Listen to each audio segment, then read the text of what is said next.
If you're interested in partnering with Magical Storybook English Nanny Bedtime Stories or wanting to know more about sponsorship opportunities, then visit our website www.magical-storybook.com.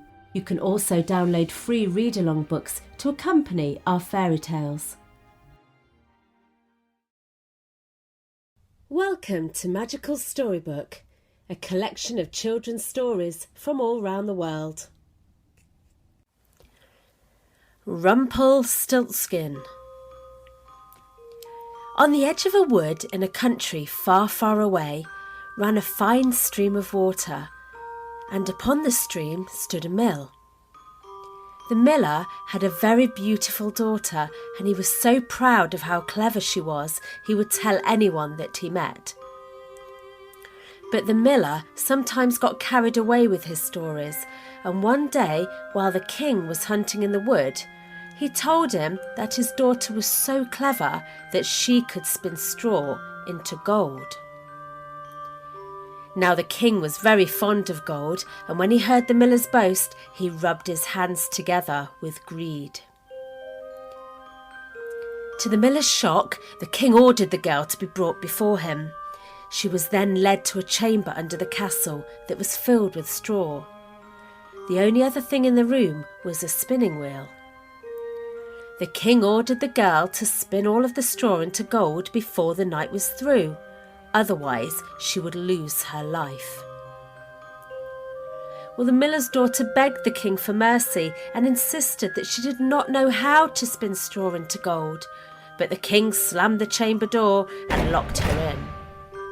"Before the night is through," he shouted as he walked away. And she was left alone. And when she looked at the straw and then looked at the spinning wheel, she began to weep.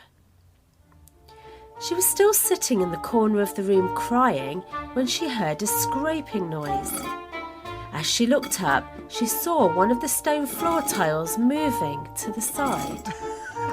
Then suddenly out popped a little man. He was the funniest little man you've ever seen. He had long pointed shoes and a long floppy hat. He was a hobgoblin. "Good morning to you," said the little man. "Why are you weeping?" Well, the miller's daughter was quite surprised to see this visitor, but she went on and explained that she must spin all the straw into gold before the morning, and that she did not know how. The hobgoblin said, "What will you give me if I were to do it for you?" The miller's daughter felt round her neck before answering, "My necklace! You can have my necklace!"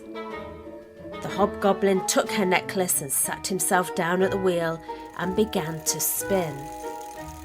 Round and round went the wheel, and as it did so, he began to sing to the sound that it made.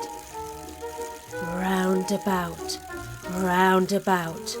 lo and behold, reel away, straw into gold. The miller's daughter was so mesmerised that she soon fell asleep. When she woke up the next morning, the straw was gone, and so was the little man. But in the corner of the room were reels of pure gold.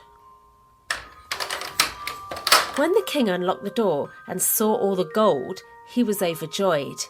But he still wasn't satisfied, and instead of setting her free, he took the miller's daughter to a second chamber that was filled with even more straw. And as she heard the door lock, she sat in the corner and wept once more. It was moments later that the little man appeared again, asking, "What will you give me this time if I complete your task?" The miller's daughter felt her finger and said, "My ring! You can have my ring!" The hobgoblin took her ring and sat down to work. And yet again he began to sing to the noise of the spinning wheel at work. Round about, lo and behold, reel away, straw into gold. In the morning when she woke, the straw was gone, and in the corner of the room were hundreds of reels of pure gold. The king was delighted, but he still didn't let her go. This time he took her to a huge palace ballroom filled with straw, the biggest you ever saw, and he said that if she were to spin all the straw to gold by the next morning, that he would marry her and she would become queen. But if she didn't, she would die. Then once more the door was locked and the miller's daughter found herself alone. Moments later, she heard a voice behind her which made her jump. It was her funny little friend. He asked what she would give him if he were to spin all the straw into gold for her this time. The miller's daughter thought about it for a few moments before declaring, "I have nothing left to give you." The little man looked at her and said, "Then promise to give me the first baby that you have when you are queen." "I may never become queen, and I may never have a baby. But if I don't agree, I'll die," she thought. So she agreed, and the hobgoblin sat down to work. In the morning, the king walked in to find the ballroom filled with reels of gold, and he was very happy. A wedding was organised, and the miller's daughter became queen. One day, a child was born to the king and queen, and they were very glad. But the queen had forgotten her promise to the little man. That was until he walked in to claim his reward. She begged him not to take her baby and started to wail loudly. She promised him all the wealth in the kingdom if only he would let her keep her baby. Eventually her tears softened his heart, and he said, "I will give you 3 days' grace, and if during that time you can guess my name, you can keep your child."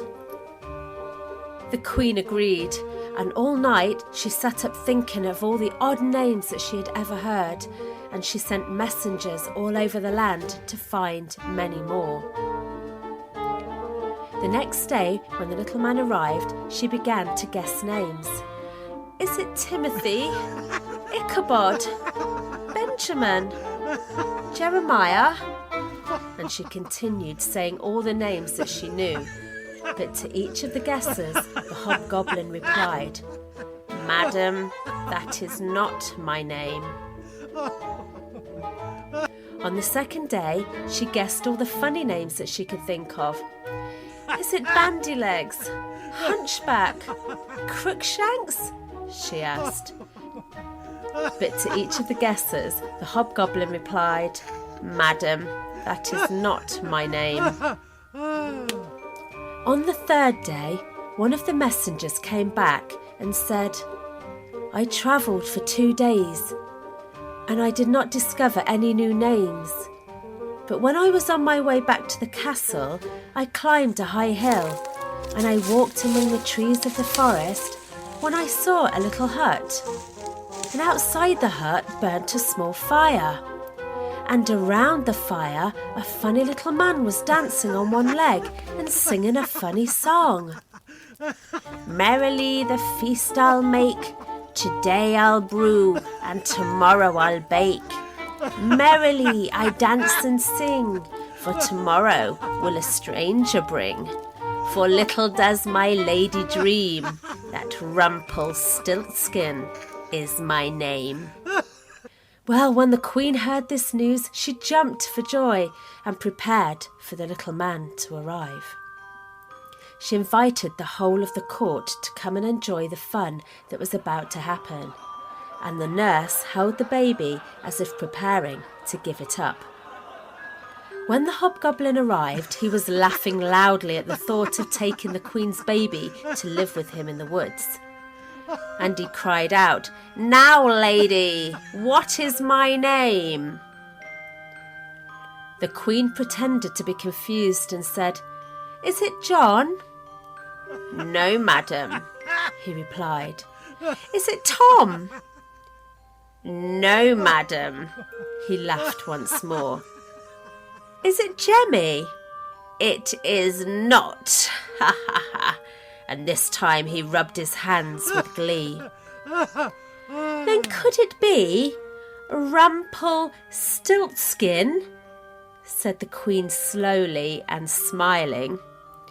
The hobgoblin screamed. "A witch told you! A witch told you!" he yelled loudly. Then he stamped his foot so hard that it went right through the floor, and he needed to use both of his hands to free it.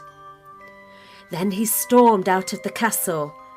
The whole court cheered, and the Queen said under her breath, "We wish you a very good morning and a merry feast, Mr. Rumpelstiltskin."